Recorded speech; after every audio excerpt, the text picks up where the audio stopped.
This is the Podcast Digest.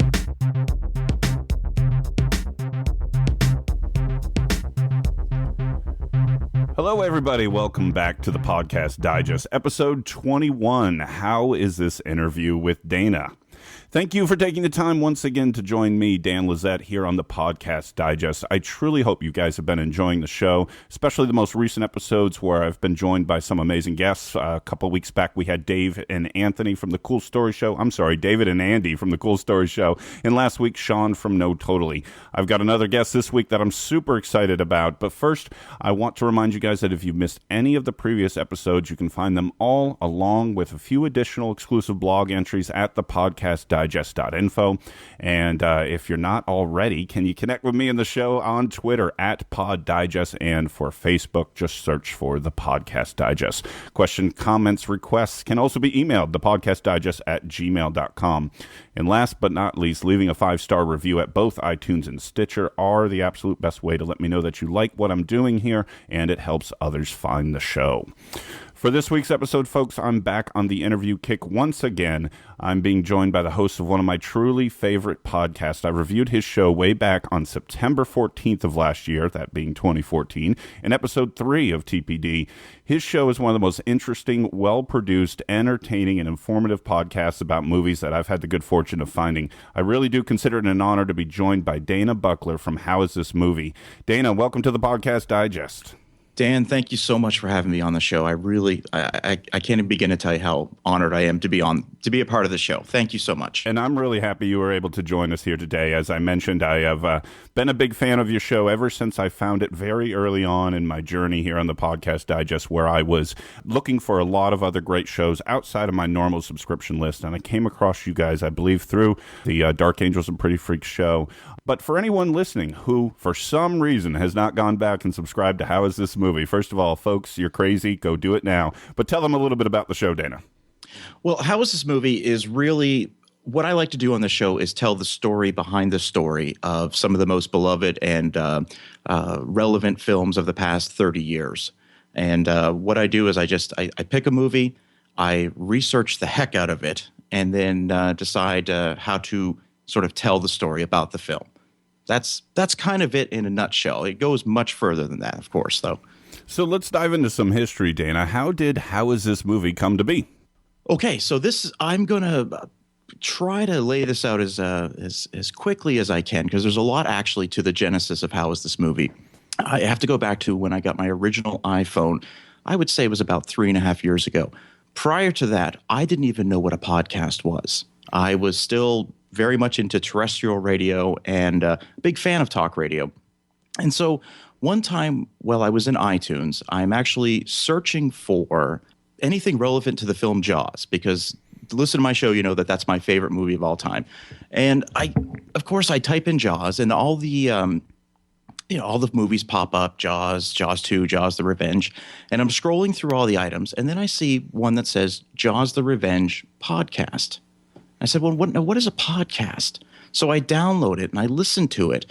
And I'm like, wait a second, this is a group of guys. They're discussing this film. This is brilliant. And I said, are there more podcasts out there? Is there more like this? Well, of course, we know now that there's tens of thousands, if not hundreds of thousands of podcasts out there. But I was intrigued by the idea of like true entertainment on demand tailored to what I want to listen to. Like, this was brilliant. So I just continued sort of listening to as many podcasts as I could, and I finally decided that I think this is something I want to do. But it wasn't until 2013 that I said, you know what, I'm going to give this a real try. And I went ahead and purchased all the equipment that I needed, and I'll remember the day that I bought everything I needed off of Amazon, and it arrived in one big giant box. And I'll be sure to throw that photo of that box up on Twitter. So all of a sudden, I've got all the equipment I need. And it just sat there for 6 months. Because, okay, I've got everything I need. Now, what am I going to do my show about?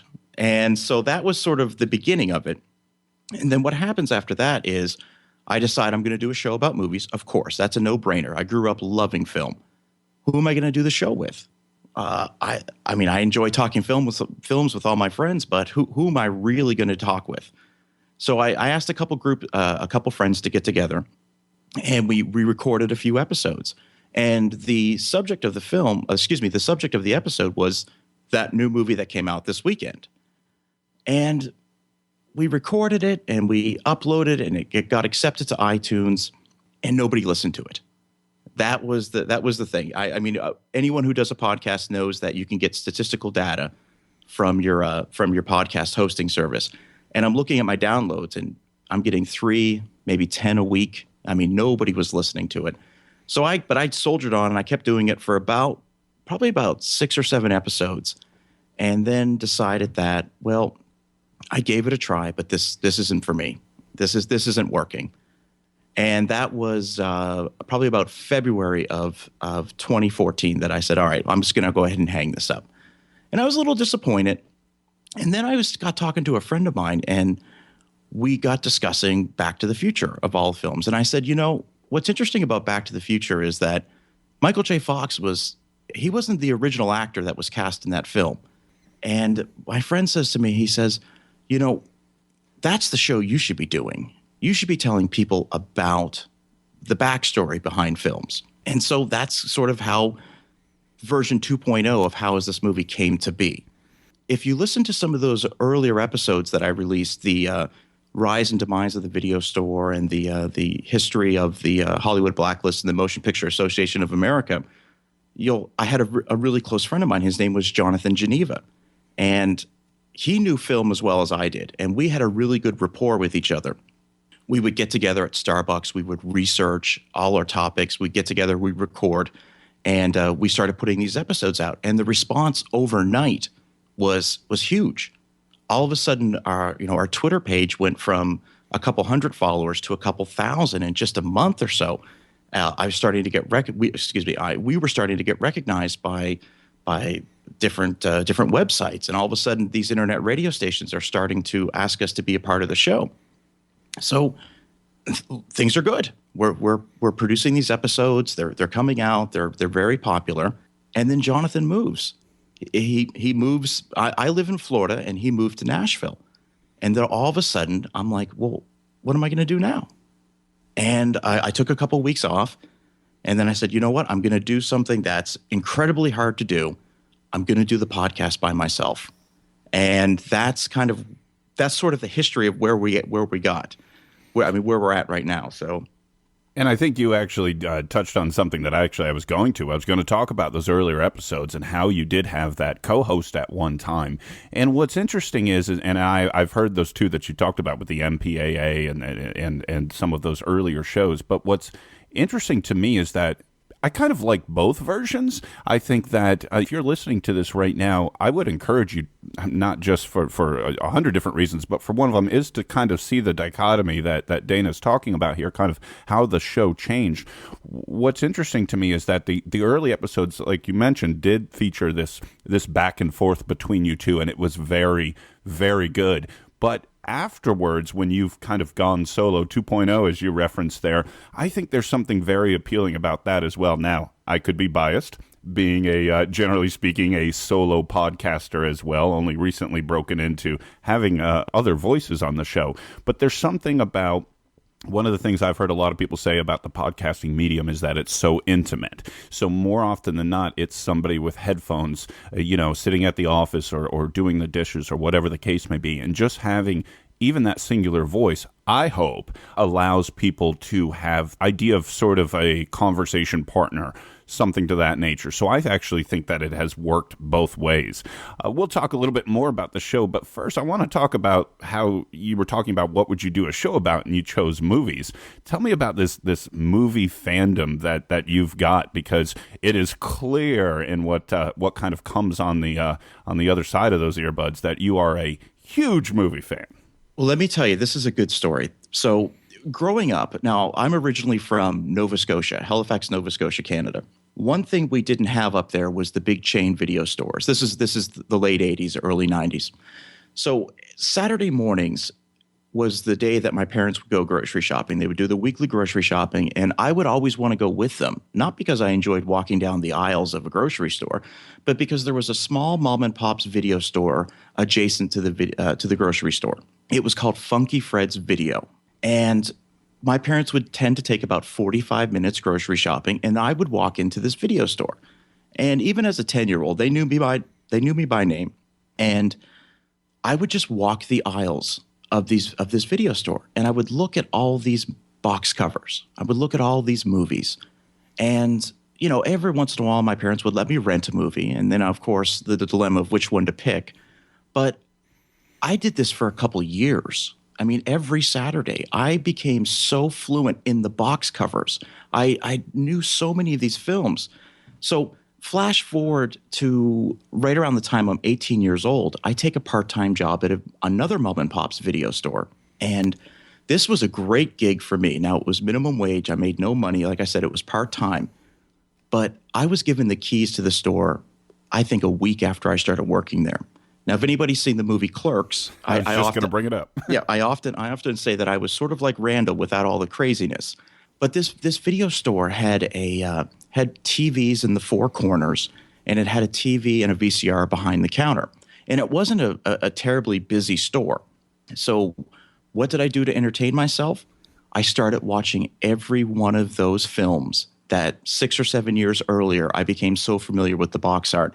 And I did this for, again, a very long time, and I watched almost everything in the store.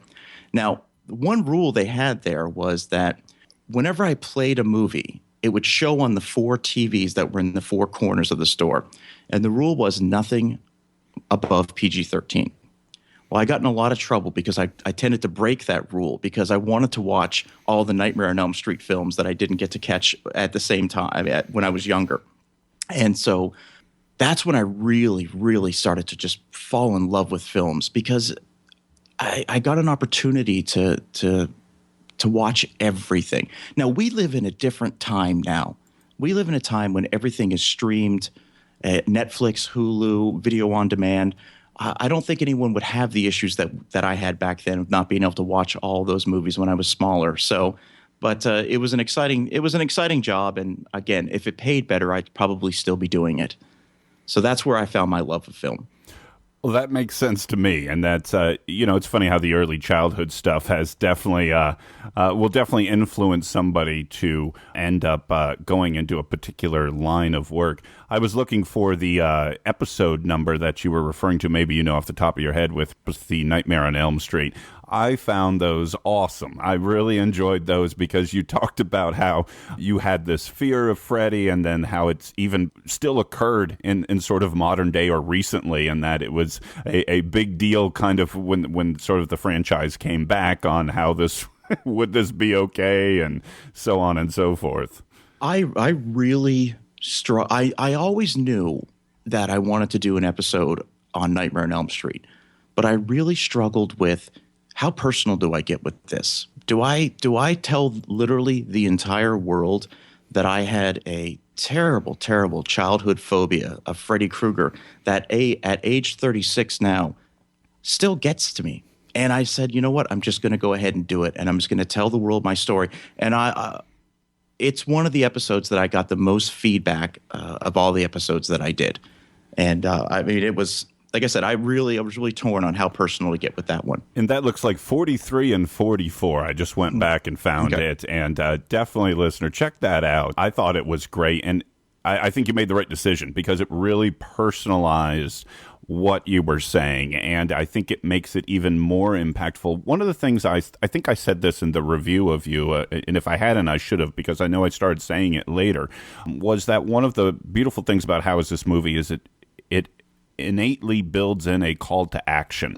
So if you haven't seen a movie in a while, oftentimes you will cover large movies, from prior days, and that I'm sure many of the listeners may have actually watched in the past.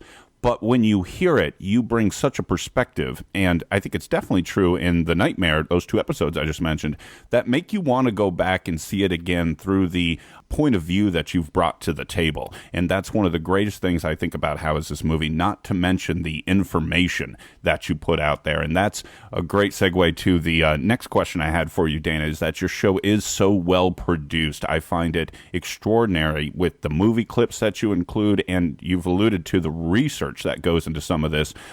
You were included in my top 10 episodes a few weeks back, and I encourage you to go check that out. And I've actually had feedback from people who found your show through that show, and they went back and checked out the Pulp Fiction episode that I alluded to, because for me, that's my favorite movie of all time is Pulp Fiction. So tell us about your process. How do you go about when you make the choice on what to cover? What is this, what seems to me to be this exorbitant, hugely well-researched production? Well, what happens is when I there's certain movies that I know I'm going to cover. There's I like to say there's the no-brainers. There's the Jaws, there's the Nightmare on Elm Street. Of course, there's the Pulp Fiction. I'm a huge fan of that film. So it's never those were never a question of when I was going to do it. But what I do is I actually bought a large dry erase board, and I write the name of the episode on the board, and then I say to myself, what would I want to know about this? So I start with the basics: who directed it, who wrote it, when was it produced, what was the budget, and I just start making this sort of giant graph of everything I want to learn. And then I look at the board and I just literally say, okay, step one, who directed it? What do we know about him? And then so it's a very painstaking process, but I'm always very motivated to do it because I want to learn. If I don't know the information, I want to know it. So that's kind of how I start with the research. And of course, the internet is a fabulous tool for finding research. But one of the key things that I always do is if I find something that seems a little unusual, something about a film that's just on one website, I use what I like to call the rule of three. I need to find it I need to have three different sources to verify what I'm going to share with everybody. So that's kind of one of the things that I always do. If it seems something like sort of obscure. So that's kind of what I do with that. So that's the research part of it. Then before I record, then I start searching for the audio clips. And a lot of these things I have on DVD, and I've got the ability to pull the audio from the DVD, and that's a very painstaking process. I get asked a lot, how long does it take to produce an episode? From inception of the idea to a finished episode would probably be about anywhere from 12 to 16 hours when you factor in the research and then everything. So a lot of times I get asked, can you do more than one episode a week? My answer is I'm trying. I'm really trying. But right now it takes I do Sundays and Mondays. That's how long it takes me to do one episode.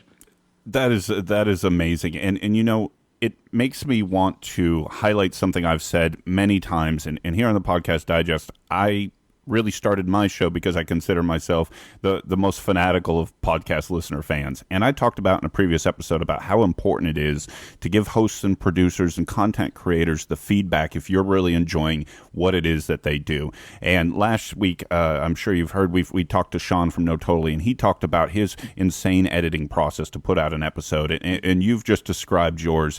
And folks, if you're enjoying what you hear, please let these folks know that they are doing an amazing job, because obviously the work and the time and the effort that goes into something like this, you've just heard Dana describe it is pretty phenomenal for a lot of the shows that I've recommended, and it just makes my appreciation for what it is that you're putting out there that much deeper. It really is pretty impressive.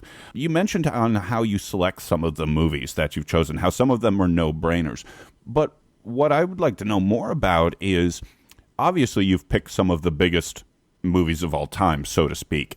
One thing that I would definitely give you credit for is that you almost always bring something to the table that your average listener probably doesn't know about the film. But how do you choose sort of those topics? You talk about from the idea of inception, it goes up on the dry erase board, but you've come at different topics so many different ways. You've done movie-based shows, you've done actor-based shows, you've had other topics you talked about with your host in early days. Kind of what is that decision-making process on what will be featured on an episode? A lot of times they literally just come out of conversations with other people. I'm going to give you an example. Last night I was talking to a friend of mine, and we got on the subject of Steve McQueen. And I said, Steve McQueen was the biggest movie star in the world in the 1960s. And there's so many people that don't even know who he is. And the light bulb went off.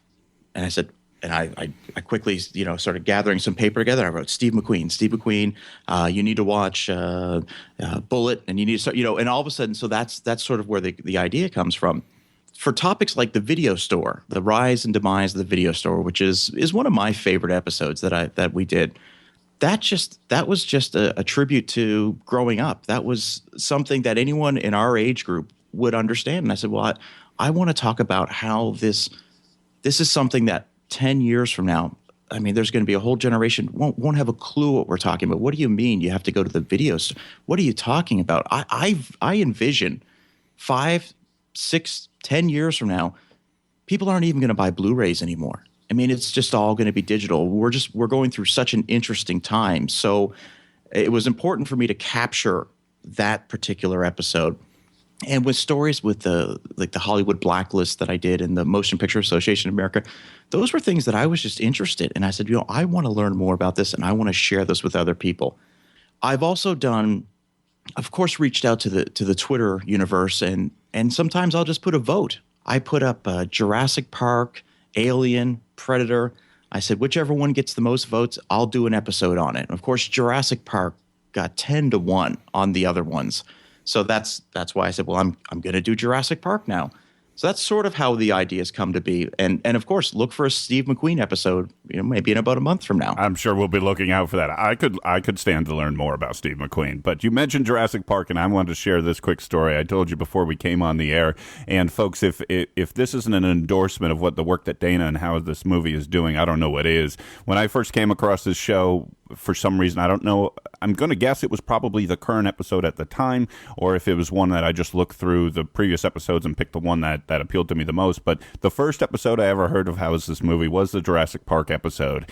I got about 10 minutes in and was enjoying it so much, I actually stopped, rewound it back to the beginning, threw it up on our Apple TV in our living room, and had my wife and daughter listen to it along with me. And I said, look how cool this is. You're going to learn things that you don't know, and just listen. And my wife was preparing dinner, and my daughter ended up coming around, sitting down on the couch and listening, and I was standing there listening. And that is just the type of quality and the type of information and really the overall entertainment value that you're going to get from How Is This Movie. And that's the type of the end product of all the things that Dana's describing that you can get if you check out his show, which I strongly encourage you to do. You mentioned the poll that you put out there, Dana, and that was what I wanted to touch on next. Listener feedback and sort of reception. You talked about how the early days, the format or what you were putting out there initially didn't strike or have the reception that you were looking for, but obviously now it's been a lot better. Tell me about that Twitter conversations, the emails, the feedback from listeners. How do you feel the show's been received so far? I have said it before, and I'll certainly reiterate it now, that I am beyond humbled by the reception that the show has received. I always wanted to do this podcast because I enjoy talking about movies, but the motivation that I've now received the motivation I have to do this show now is it's based on those interactions that I have from all types of people. I'm getting emails on a daily basis. I'm getting tweets on a daily basis. The positive feedback that the show receives, it's beyond humbling. And I try to make it a point to, when somebody tweets something nice about the show, I always try to respond back to them. And it's a bit mind-boggling, to be honest with you. But like I said, it is the ultimate motivating factor for continuing the show, is to know that there are people out there listening and enjoying the show. I mean, it's wonderful. And I completely agree with you. I mean, that feedback, knowing that somebody is actually listening on the other end of the result of all this work that you're putting forward. And one of the things I sort of, we talked about this early when I first reached out to you and asked you to come and have this conversation today, that I draw a comparison on is, my background, and I understand you have the exact same background as a DJ. And one of the interesting things about comparing sort of the two passions, if you will. I'm still doing both. Obviously, I'm putting out the podcast digest, but I'm also still actively DJing, is that with DJing, there is the immediate feedback. You sort of do something and you can see its outcome right there on the dance floor, what the crowd is, how the crowd is responding to what you're doing. With this, it's a little bit different. You sort of spend time by yourself assembling something that you hope, that you think, that you feel is of that quality, and then you launch it out into the world, and you've got to kind of wait and see what that feedback is. And that delay has been, at least for myself, somewhat mind-boggling, or an adjustment to make, because I'm so used to that immediate feedback. Do you kind of find that as well? And I guess what I'm talking about in this delay is, and I told you when we came online this morning, I was listening to the Back to the Future episode this morning, for some reason I had missed. Do you find people kind of going back into that back catalog? Do you see the feedback coming from something you produced 6 months ago? Oh, absolutely. And let me just touch on this. One thing you mentioned about the immediate feedback you get from DJing, something I completely understand, is when I'm in about hour 15 of putting a show together, I've listened to the recordings, my recording over and over again. I start to doubt myself. Oh, you know what? I don't think this show is going to work. This is, because I'm so immersed in it. And then I'm like, well, I'm going to go ahead and post it. And one of the shows, and I won't say which one, I didn't really think was very good because I had just spent so much time on it. I was so exhausted from it. And it became the most downloaded episode of the most downloaded episode of 2014, and got the most positive feedback. So I get that right away. The immediate, certainly seeing the immediate response versus the delayed response. I did a Robin Williams tribute show a week after he passed away, and that was late August. And I still get people to this day email me, send me a tweet, tell me how much they enjoyed that episode. Excellent show. And thank you. And I look back, and I actually have to sometimes go back and listen to them because my schedule is so hectic. And I went back and re-listened to the Robin Williams episode. And I was like, oh, I think that turned out to be a pretty good episode. And then I get people talked about the video store episode or the MPA episode. And then, of course, one of the episodes that I received a little bit of criticism over was the Star Wars episodes that I did. We did a 2-part Star Wars episode. Not so much the first episode because we focused on the original trilogy, but on the second episode where we focused on the prequels. And believe me, we could spend hours just talking about that. But that was the one that I actually received some negative criticism for. And I don't want to get into it right now, but receiving negative criticism over your work, that's a completely different animal altogether. But no, I enjoy when people come back, when people write me and tell me that they listened to episodes that came out 6-7 months ago. And that's one of the things I try to do is I try to make the episodes as timeless as possible.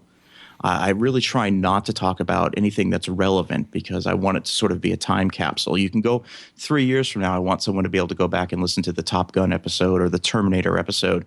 And I'm not referencing anything that happened in 2014. That's another thing I really try to do. And I think that one of the things about How Is This Movie is that it is that evergreen, that timeless type component where some of the other shows that, even the ones that I've recommended, I wouldn't go back into their back catalog because they are current events based. And I think that if you are just finding out about this show today, that you can trust in the concept that you could run through the back catalog and all of the information, as you mentioned, Dana, would be still relevant and still applicable because there is not those current day references.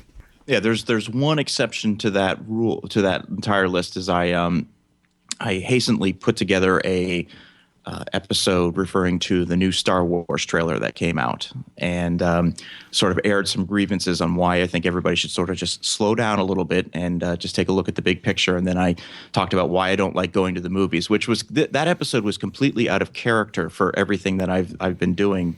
But again, it received a lot of feedback. A lot of people were surprised to hear me sort of air out some grievances about the theater going experience. And I don't think I'll do too many episodes like that, but at the time it just seemed like the right thing to do. Two things there, Dana. First of all, you mentioned, and I was going to touch on this in terms of the feedback from your Star Wars episode. First of all, I don't know if there's a more engaged community than the Star Wars fans in this world. They are very vocal, and I think you're brave just in touching on that. Of anything, I mean, I'm hard pressed to even think of a movie franchise that probably has more fanatic, passionate fans than Star Wars. I don't know what else would even come towards the top of that list. But the second thing in terms of that, first of all, I loved your, I'll call it a monologue, portion of the segment in terms of the movie-going experience. I thought that it was amazingly observant and relevant to me as well. I mentioned this, I think, in my last week's episode talking with Sean from No Totally, that I used to be a huge moviegoer, which is one of the reasons I've recommended The Do-Over, How Is This Movie, No Totally, all of these movie-based podcasts, because I am very attracted to the genre. But I, like you, I believe, pretty much all but abolished my theater-going practice. In 2014, I went to the theater one time, and that was for Guardians of the Galaxy, and that was because my wife and kids were on board, and it was something that I thought I would reap benefits from the big screen experience. But we went in that off-time cycle you referred to in your episode, and it wasn't nearly as a negative an experience as movie going can sometimes be. So I'm with you in terms of the at-home viewership. I've done a lot to sort of upgrade my at-home experience, and by and large, it ends up being more enjoyable to me as well. So I've got your back on that, and I appreciate that. I had I received an email from, and I won't mention the name, but I received an email from a theater manager from the theater chain that I mentioned but didn't mention. I referred to them as Beagle Cinemas. And I love that name, by the way. Thank you.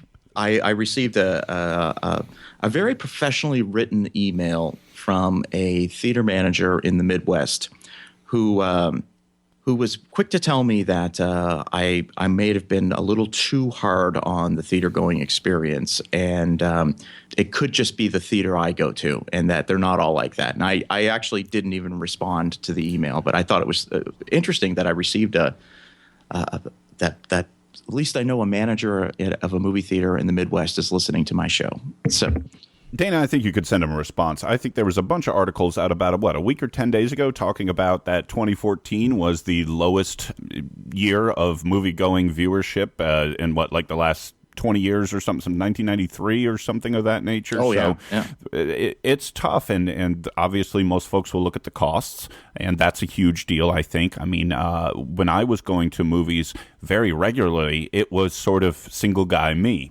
Yep. And that was fine, and at the time it was $4.50, $5, $5.50.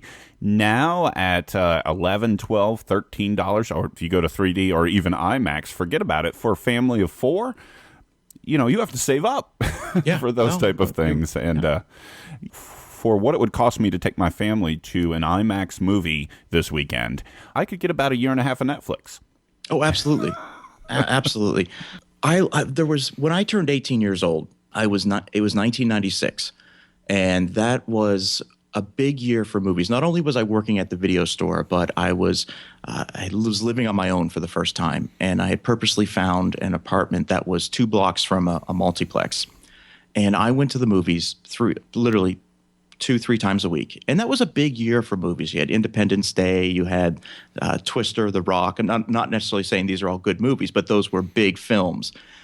I remember, I look back on that very fondly. That was a great time. And I would go by myself. I would go and, just get a popcorn and a soda. It wasn't ridiculously expensive. Yep. And now 20 years later, I find myself just not wanting to go at all. I went to the movies twice in 2014. Yep. I do a podcast about movies, and I went to the movies twice. And in both experiences, I might add, were not very good. And it just reaffirms. And I think that's going to be incumbent upon the movie theater owners that you talked about to try to fix this problem. I know I've heard of, just for fun, BMC is trying something new as well. I think they're working into a subscription model. I've heard that, they're proposing something like $39.99 a month for all you can watch. And I'm thinking to myself, that's interesting in terms of their willingness to approach a different model. but have they seen Netflix or Hulu price points? It seems very interesting to me that that's something they would want to employ. Well, and here's the situation. I would be on board with that, but there'd be several conditions. It's not I touched on it in the show. Yes, it's expensive going to the movies. It can be very expensive, especially if you're bringing a family. I don't mind paying high prices or moderately high prices if the experience is going to be flawless. And I'm not trying to be selfish about this. If I go to a restaurant and I order a steak and it's overcooked, I'm going to politely ask, hopefully they're going to fix it for me because I'm paying for that. So if I'm going to a theater and they're offering $40 a month to watch as many movies as possible, if I knew that I could go there and have a good experience and I wasn't going to be disturbed, and I would be okay with that. But the reality is so much different from that. I don't think that that's the case. So I'm saying I would do it if they could guarantee a good experience, which they can't. So that's kind of where we're at on that one. And I understand as well, and I've had those same experiences, and now I've been married for a little over 6 years now, and with the kids, I've been forced into some of those more younger skewing films, and all you have to do is get a group of teenagers in a film theater, and you can pretty much forget about a quality experience. See, and that's something that sort of perplexes me a little bit, because when I was 15 or 16 years old, and my friends and I would go to the movies, we would go to watch the movies. I'm not saying maybe it's a generational thing. I don't know. Of course, we didn't have cell phones back in the early 90s. We weren't texting with everybody. But the experience, I remember fondly going to see films in 93, 94 because I wanted to see them. So, I mean, that's, again, maybe I'm getting a little old now. I don't know. So. I think we're all getting a little bit old, Dana.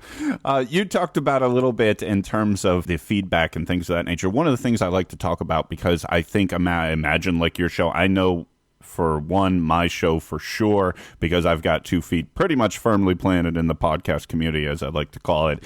But the podcasting community, to myself here in the Podcast Digest, has been so supportive and so positive. And I know that you're also actively engaged with that group as well. What has your experience been with those guys?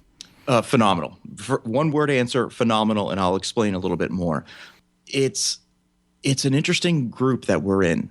It's something that we all can relate to each other. We all have the same. I've talked to. I hope she doesn't mind me saying. I've talked to Annalise from the Dark Angels and Pretty Freaks podcast on a couple different occasions. One of the reasons I enjoy talking to her is when we chat back and forth, we're always discussing things to do with the podcast. And I just really enjoy talking to other people in the podcast because they certainly understand what we're doing and what we're going through. And it's a very tight and strong community. I consider myself lucky to be a part of it. That was one of the things that I didn't understand when I said, I'm going to do a podcast. I thought that, well, it's just going to be me. I didn't think there's going to be a whole lot of outreach with other shows, but thanks to Twitter and other social media, I have great conversations with so many different podcasters, and I believe it's the future. And so I think we're all getting in on the ground floor. So hopefully, we'll continue this great camaraderie. And just to echo something that was said on my show a couple of weeks ago, Andy from the Cool Story Show, he said that when he entered this arena, if you will, he thought that, wait a minute, no, we shouldn't be discussing with other shows because they're a competition. And he quickly learned that actually wasn't true at all. And that's the same thing that I've realized as well, is that the podcast community is not about, we don't want you guys to get the attention. We just simply want the medium to get attention, and the great shows to make sure they get the attention that we as listeners or fans of those shows feel that they deserve. And that's what I've found and why I've loved the podcast community so much, because that was exactly what my motivation was on starting this show in general, was that I knew there were so many great shows that I was a fan of, and I would talk to my friends in real life or my coworkers in real life and forget about discussing a particular show too often. The conversation begins with, what's a podcast?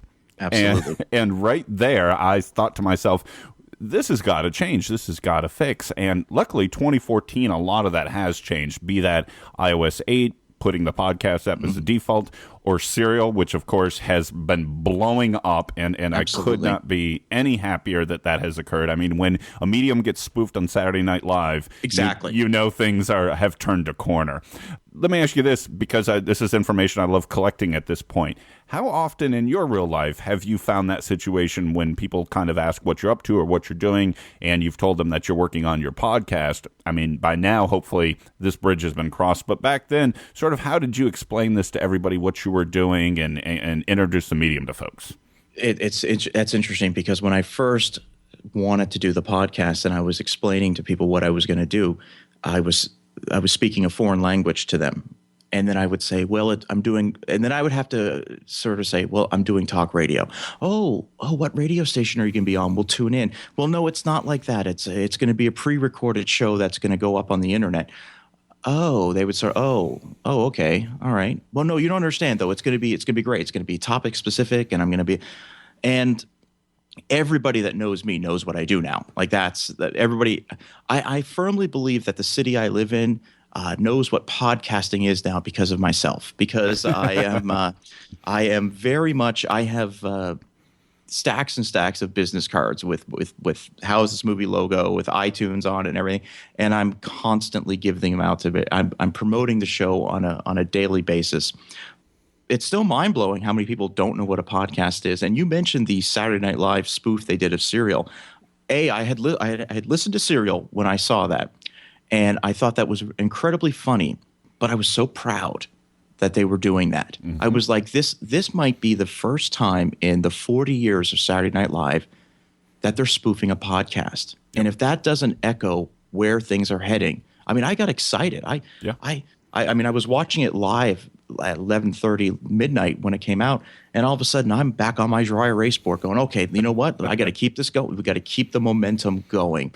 And you mentioned fellow podcasters don't look at each other in a competition sense.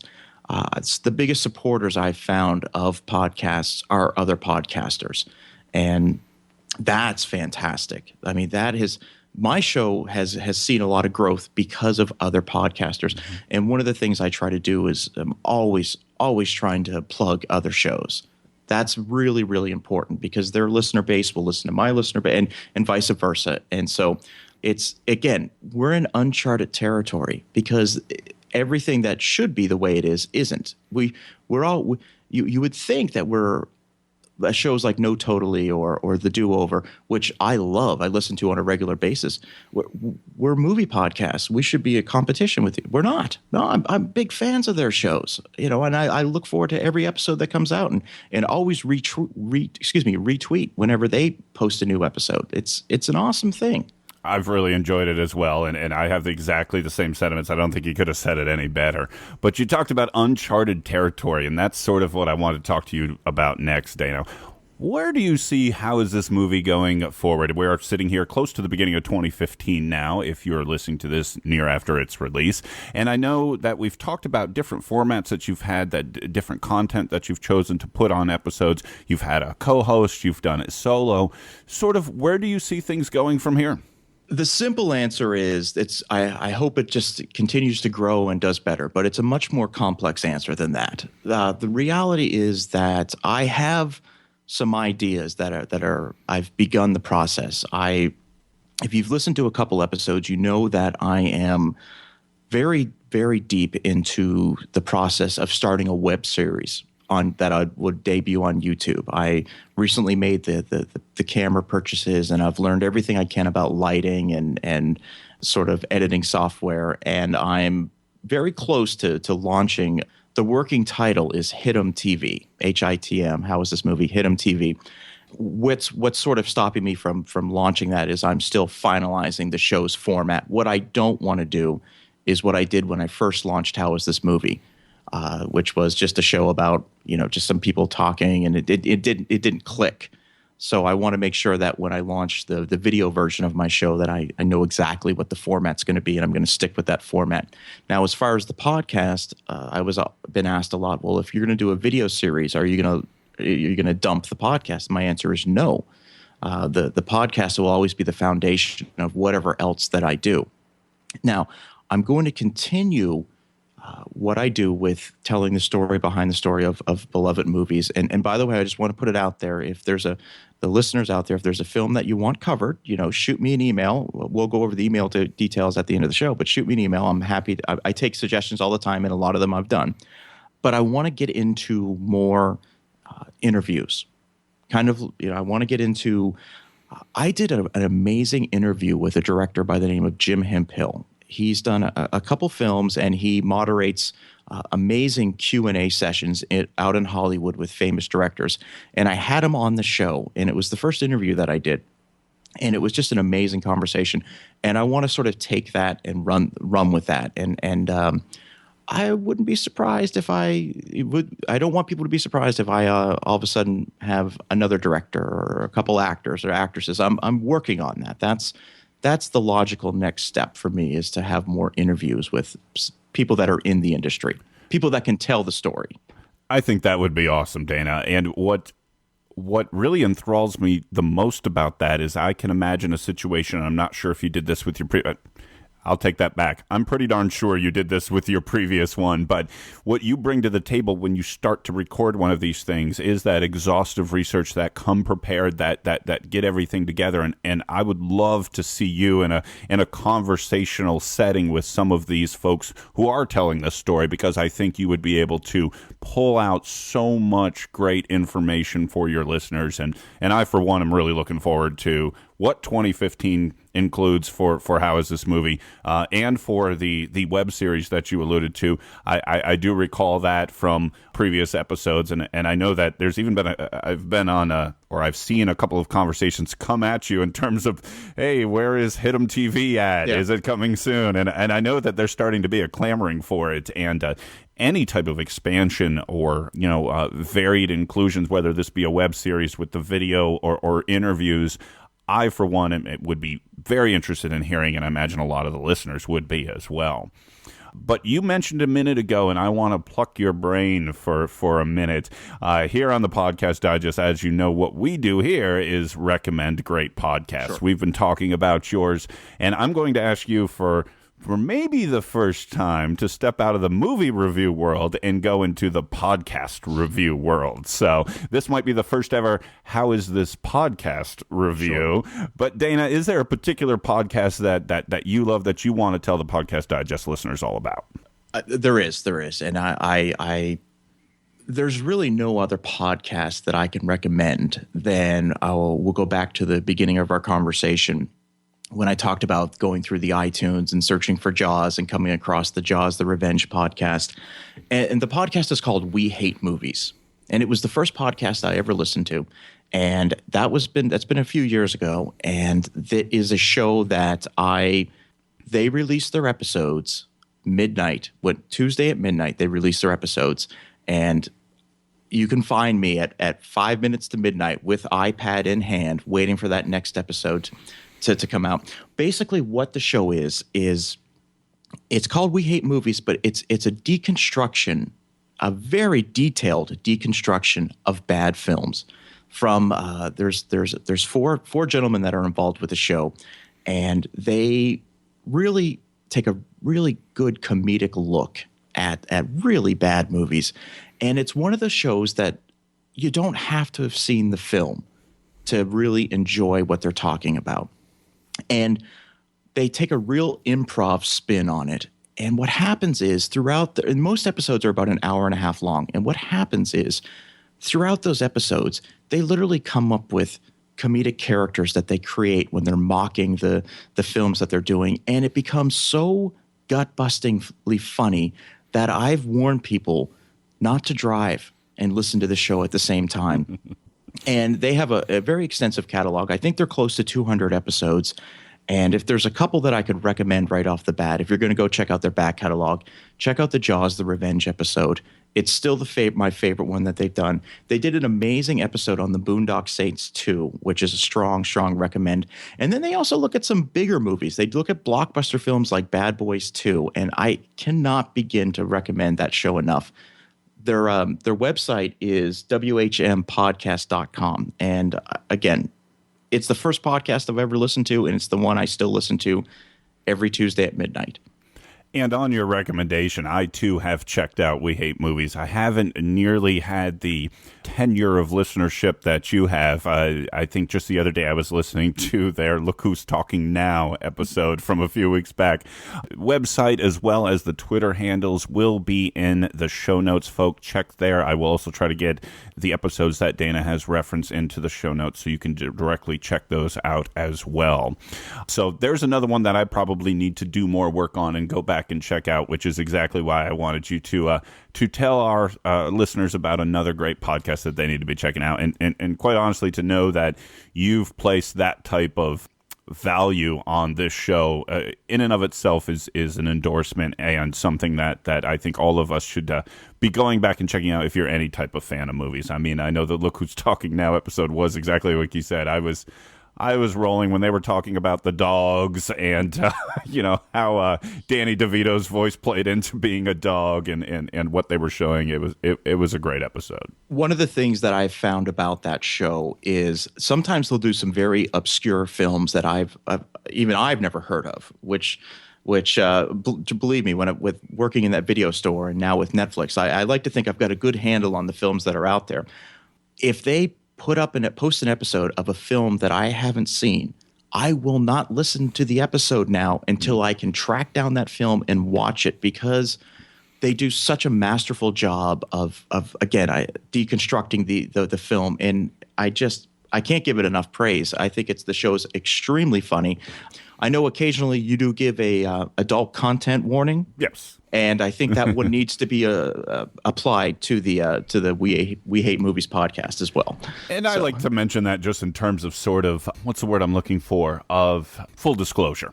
Yes. Only, not that I personally have any problem with it, but rather that one of the shows I recommend in the tech world is the Ihnatko Almanac, which is a 5x5 show.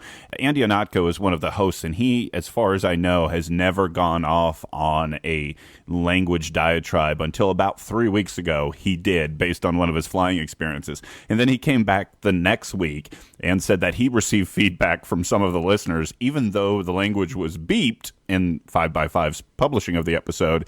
He said that he got emails to the tone of, dude, I was in the car with my kids when you played that, and things of that nature. So I like to just let folks know kind of what they're walking into. Not that I personally have an issue, but rather that if you are a public podcast listener through the Bluetooth on your car, or if you have it on a speaker in your cube at the work, or whatever the case may be, just that's something you may want to keep in mind. But when you listen to some of the episodes I do, sometimes I'll give that warning at the very beginning of the episode. Yes. Well, you're in the middle of Eddie Murphy right now, that's obviously. Right. That's right. Yeah, you can't do an extensive look at the career of Eddie Murphy films without giving people a little bit of warning ahead of time that I'm going to be playing clips from not only his movies but his stand-up, and his stand-up specials are notorious.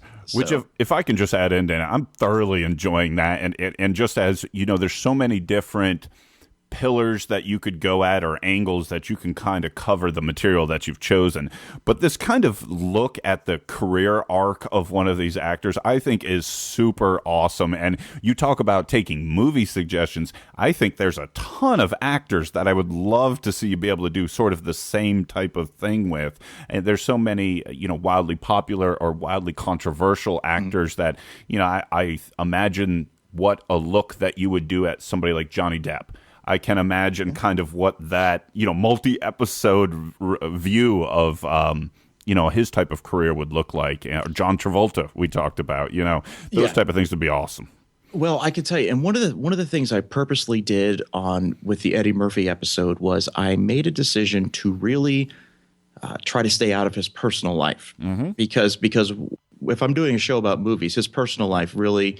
I mean, because he's done some notorious things in his personal life, and I decided that it's his movies that are what's released to the world, and it's what we all enjoy. So I made a conscious decision to stay out of some of the nefarious trouble he's got himself into. And when part 3, which I'm halfway through producing, I'm going to stick to that one. Now, other actors, you mentioned, certain other actors, maybe some that are controversial, perhaps. I'll go a different angle. But with the Eddie Murphy one, I made a decision just to stick with his filmography and sort of chart the rise and fall and semi-rise again and then fall again. Well, So- I think it's one of the things that has really appealed. I mean, so many things, I keep mentioning them, but one of the things about How Is This Movie that I found so interesting is that you don't just straight up choose a movie every week and talk about it, which would be great.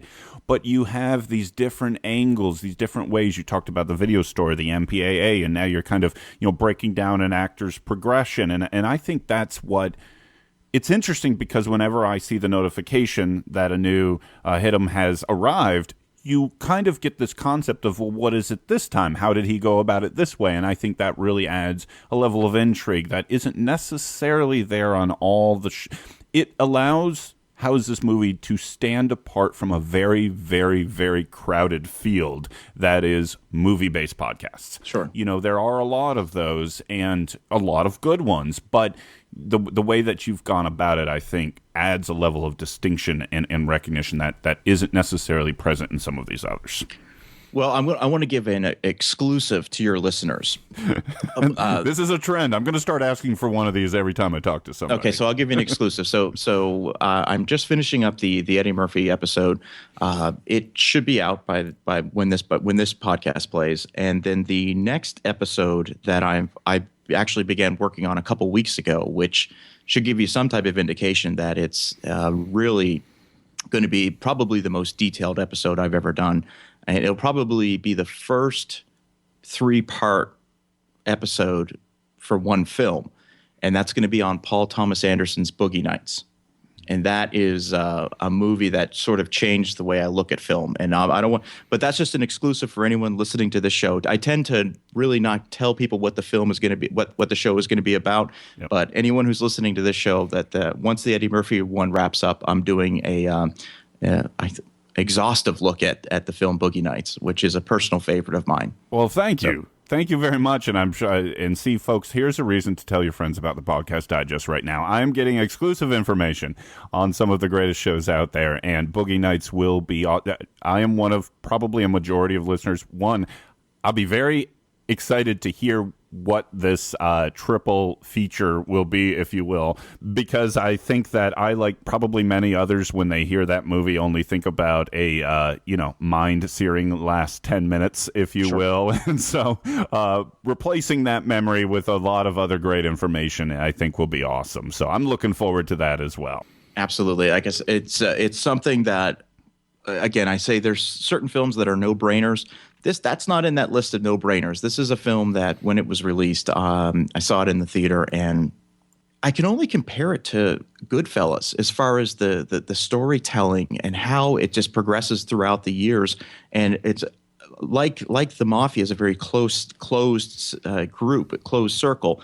So is that industry that's portrayed in Boogie Nights, and I found that very, very interesting. And I began reading a lot about the process in which P.T. Anderson went through making the film. And I said, boy, there's a show here, but there's a long show. So the decision becomes, do I do an hour-and-a-half long episode? Which I'd love to hear people's opinion on that, because I tend to keep my episodes from 25 minutes to 40 minutes, because I want you to sort of be able to listen to them in one sitting. So it's either an hour-and-a-half episode or 3 30-minute episodes. So I'm going to go with the 3 30-minute episodes. So. Well, folks, and as you are subscribing, which I hope you have done so already through our conversation, if you've not subscribed yet to How Is This Movie, please do so. And let Dana know what you think. I mean, would you like to hear more of that 25 to 40? Would you like to hear something longer? Give him some feedback, and give him feedback in general. Let him know what you guys like, what you guys would like to see more of in terms of content format, movie suggestions, anything of the like. But before we go, Dana, I want to thank you very much for your time, and please tell anybody who hasn't figured this out yet, how can they find more about the show, more about you and what you're doing? Okay, well, first let me say thank you to you for two things. One, for of course, for your support and featuring us on episode 3 of the Podcast Digest. And when you released your top 10 episodes of 2014, and I listened to it, and I was thrilled, absolutely thrilled to be on that list at number 3. And the episode that you picked was one that I really, really enjoyed doing. So I just want to say thank you for that. That meant the world to me.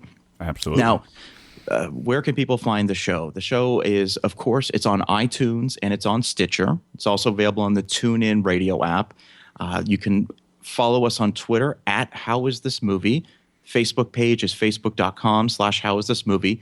And if you want to email us, it's hitmpodcast@gmail.com. And I'd love to hear from everybody. I'm always open for reading comments or suggestions. And the schedule for 2015 is not set in stone. So if somebody wants to recommend a film, I'm ready to listen. Well, Dana, I really hope that a lot of the folks listening to this do come over and reach out to you and do come over and take a listen.